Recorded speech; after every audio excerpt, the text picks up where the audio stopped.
Hello Virgo, this is a reading again for a large audience. So although when I pray and prepare, I do ask that each of you receives at least one message. So let's go ahead and get started. I've prayed over and shuffled the cards. We are going to pull from 3 Doreen Virtue decks, her Archangel Power Tarot, Archangel Michael, and the Romance Angels. And then we're going to also pull from the Whispers of Love by Angela Hartfield. And when I was shuffling, these 2 cards actually fell out, so you guys are going to get a bonus. Oh, this is great. So the first card you have, this is really, it's 10 of Ariel. And if you can read the bottom of it, it says, there is so very much to be grateful for. Financial success and the promise of retirement, a rich and rewarding family life. So I get that for a number of you.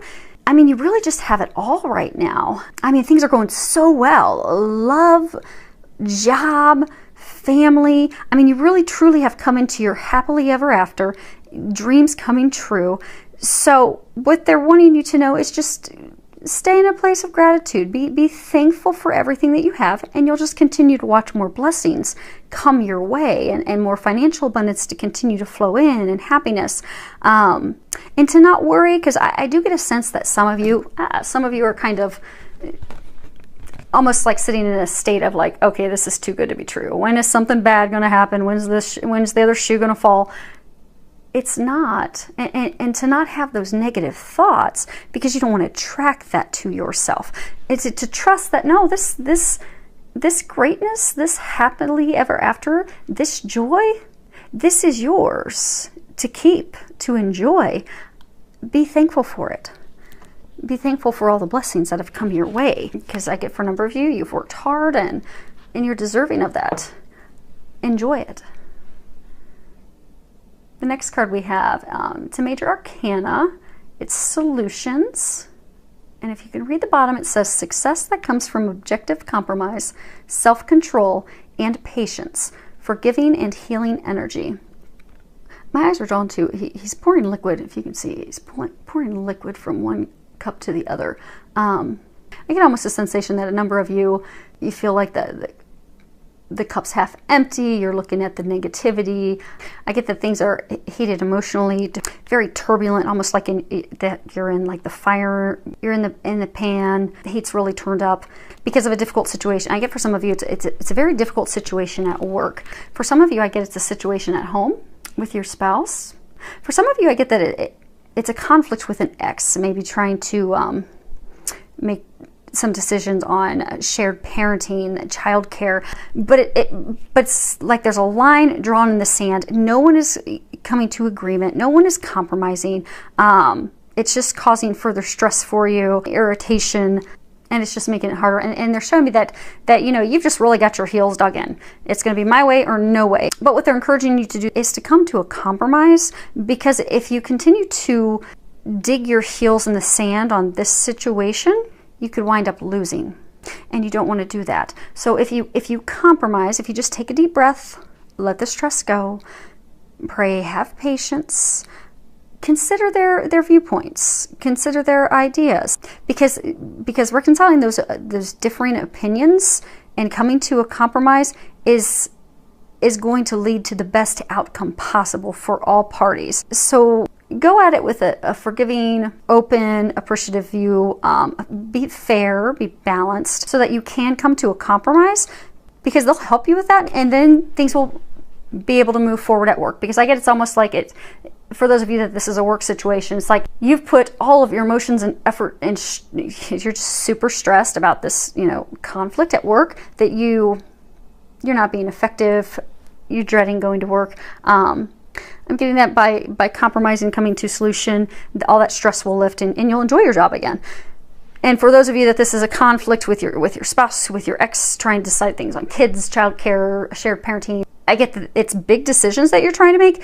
By coming to a compromise, a solution that works for both of you, you're going to be able to get out of that stressful place, and it'll be best for everyone, and then you'll be able to move forward and get to a place that's happier. And for those of you that involves kids, the kids are feeling the stress of this as well. So the sooner that you can come to a solution, the better it's going to be for them as well, because they're feeling it and seeing it as well. Even if I get for some of you that you're trying to hide it, you think that you're hiding it, but the kids know. So it's in the best interest for everyone to not dig your heels in, and take a deep breath, be considerate, be fair, come to a compromise. And the angels and God will help you with that. Just pray and be open to their help, and be open to any intuitive guidance that you're receiving, as well as any outside of the box solutions that they send your way. Next card we have is, this is your life's purpose. And if you can read the bottom of it, it says, Archangel Michael, you know the details of my divine life purpose, and I ask that you help me be aligned with my goals.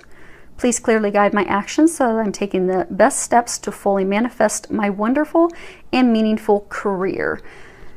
So what I'm getting for a number of you, you've been praying. For some of you, you've ventured out and you've started your own business, but the financial abundance isn't flowing in as quickly as you thought. There's more hiccups and headaches and stressors, and you're just really doubting, did I make the right decision? Should I continue moving forward, or should I just gather up what I have and leave? But this is to let you know that this is validation that you made the right choice. Continue to move forward confidently. They are helping you. They are watching over your business, your finances. Continue to pray and ask for their help, and continue to open up and allow that to happen by not worrying, not thinking negatively. Let the stressful thoughts go, and it will be successful. And for some of you, I get that, you've been contemplating a career change for a while, but you've really been hesitant because it's like totally different than anything you've ever done, and you're really afraid it'll be a failure. And what if I'm not good at this? What if I'm not successful? What if I can't get a company to pay me adequately for this? They're wanting you keep getting those repeated thoughts and indicators and nudges and signs, because that is what you're born to do. And when you think about it, you feel that excitement, that joy. That's more validation for you that's the path you're supposed to go down. So they're encouraging you to move forward confidently toward that, to not keep yourself stuck in a job that doesn't really make you happy and really doesn't have the financial abundance you seek and you could get when you make the change, because that is where your soul is calling you, and there is a reason. So they're encouraging you to trust that, to not doubt it, because it is your purpose, and it will bring you not only the happiness but the financial abundance that you seek as well. So the row that we have down here is related to romance. First card we have is past life relationships. If you can read it, it says, you have known each other before. So I guess some of you've got this new love interest, this new person that you've met, and you just feel this intense connection, like you feel so comfortable with them, like you've always known them. It defies logic. It makes no sense. And you're doubting it. You're beginning to think, okay, have I made this up in my mind? Because this really can't be real. I mean, someone can't have that much, chemistry and magnetism and draw towards someone. So you're doubting it. So this is to let you know and validate that those feelings are real, that it's a soulmate connection. You do have past lives together. That is why you feel that connection, because it's a soulmate. You do know them. So to not doubt it, to trust and be open to that love, because I get some of you're so doubting it that you're blocking it. You're blocking this soulmate relationship, this connection, because it just defies logic so much that you just think, oh, there's no way, this is not possible, and you're shutting them out, and you're blocking yourself to this love that has been brought into your life, the answers to your prayers. And with soulmate connections, you're going to feel that. You'll feel that instant chemistry, that draw, that undeniable connection, the comfort. And I get that you feel all of that, but it's surreal. You just cannot grasp it. You cannot believe it. They're encouraging you to believe it, to trust, because that is a soulmate of yours. For some of you, I get you're going to meet that person. Some of you, I get that you already have met and you're in that stage right now of doubting. I get some of you will meet that person and you're going to go through the same thing of doubting, but they're saying to trust. It is a soulmate of yours. The connection is real. Next card we have is engagement. Your love life is ascending to a higher level of commitment. So for some of you, this is truly straight up signaling that you will be getting engaged. So congratulations. And for some of you, I get for some of you, this is just, you know, reassurance that you are going to have love coming into your life, because I get that you've been single for a really long time. Some of you are really starting to doubt and wonder, you know, is there something wrong with me? Why can't I meet someone? What, you know, I get some of you are like questioning yourself, what's wrong with me? There's nothing wrong with you. You're amazing just how you are. It's a divine timing. For some of you, I get that you're not ready yet. For some of you, I get there needs to be some healing. For some of you, I get, and part of that healing is loving yourself first so that you're open to loving someone else. But this is to let you know it is going to happen. It's just not time. That's all. Just not time. And to not worry about it, to not doubt it, because then you just block yourself.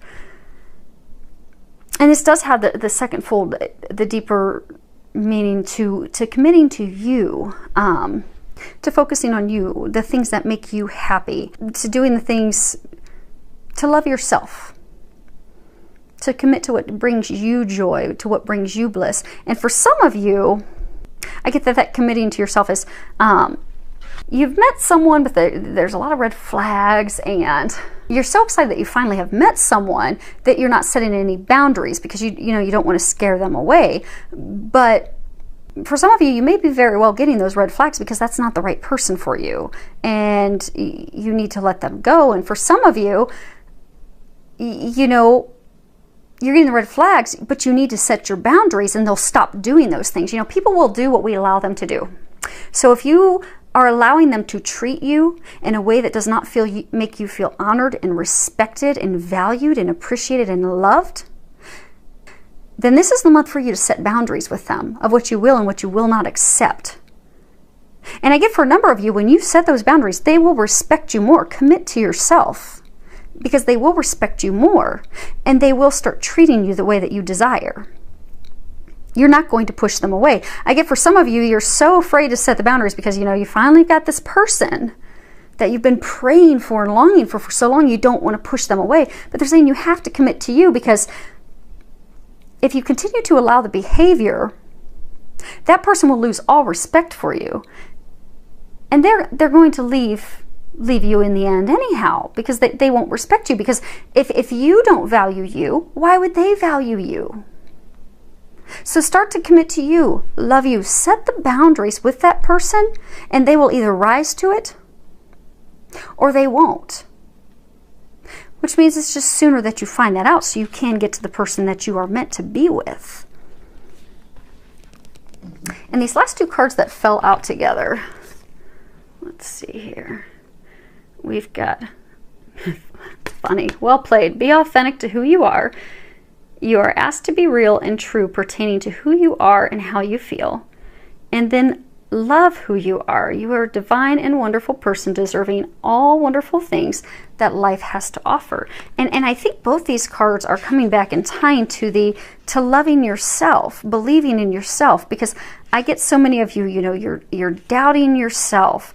You don't feel lovable. You don't feel worthy. And for some of you, that's why you're not setting boundaries with that person, that new love interest. And for some of you, I get that that's why you don't have love coming into your life at this time yet, because you have to first love yourself, love you 100% before love's going to come in. And so I get for some of you, you know, you keep praying and asking for this love of your life. Then you keep meeting these people who don't treat you well, and they're not good relationships, and you just keep wondering, why do I keep getting these repeated patterns, these repeated people that just are not loving me? It's because you're not loving yourself. Because we magnetically attract what we are. So if I don't love myself, and I don't take care of myself, and I don't do things that bring me joy, and I'm always down on myself, and internally making comments to myself that, you know, I don't look good, I'm overweight, and I'm just not good at this, and I'm going to attract that. I'm going to continue to have partners that come into my life that don't love me, that don't appreciate me, that say negative things to me, that, oh, those pants make your booty look super huge, your muffin top spilling over, because they're just reflecting to me what I feel about me. But if you shift to a place of loving yourself, then you're going to draw in that loving partner that you desire.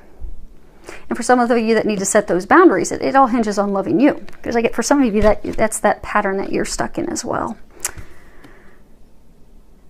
And to be authentic to yourself, that is, again, not changing who you are for someone else.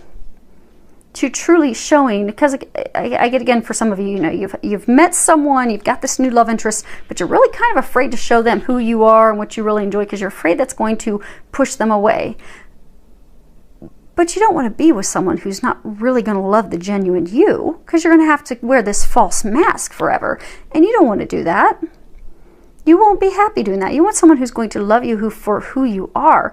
So for some of you, they're saying just trust, because that person will love you even more. And especially for some of you that if it's a past life soulmate connection, you have these similarities. They were drawn to you for a reason. But then if you're hiding these things about you because you're like, oh, well, they're not going to like that, actually, you don't realize that they're actually going to love that about you. You're going to have to show that to keep them. And they can pick up on false things if they're a soulmate. So just be who you are. And if you are one of the few, because I do get there are a few that when you do show who you truly are, you're going to push that person will leave it. It's a small number, not many of you, small number, but that person's not meant for you anyhow. So be who you are. And if that means you lose that person, they aren't meant for you. That means you're just going to be in a place of loving yourself, and then that divine relationship that's really meant to be, that's what you're praying for and desiring, who's going to love you 100% exactly how you are, you're just opening up the space for them to come in. So don't be afraid to be you. So some good stuff for a number of you. So I do wish you an amazing month. Many thanks to all of you for subscribing to my channel. Thank you for all the comments. I love the comments, the feedback. It's filled with a lot of love, joy, and blessings.